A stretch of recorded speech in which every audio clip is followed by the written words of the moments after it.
தமிழக வெற்றிக் கழகத்தின் தலைவர் விஜய் தற்பொழுது அரசியல் கட்சி ஒன்றை ஆரம்பித்து அதற்கான அடுத்த நகர்வை எதிர்நோக்கி வருகிறார் என்றே கூறலாம்.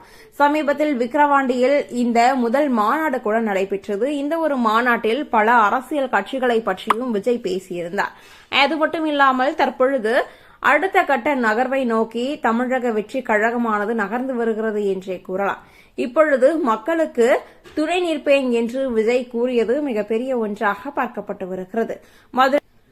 மதுரை விமான நிலைய விரிவாக்கத்திற்கு நிலம் கையகப்படுத்த எதிர்ப்பு தெரிவித்து போராடி வரும் சின்ன உடைப்பு கிராம மக்களுக்கு தமிழக வெற்றிக் கழகம் ஆதரவு அளித்துள்ளதாக செய்திகள் வெளியாகியுள்ளன. அமைச்சர் மூர்த்தி நடத்திய பேச்சுவார்த்தை தோல்வி அடைந்ததால் போராட்டம் தொடர்ந்து வருகிறது. இந்த நிலையில் விஜயின் உத்தரவுப்படி தமிழக வெற்றிக் கழகத்தினர் நேரில் ஆதரவு அளித்தனர்.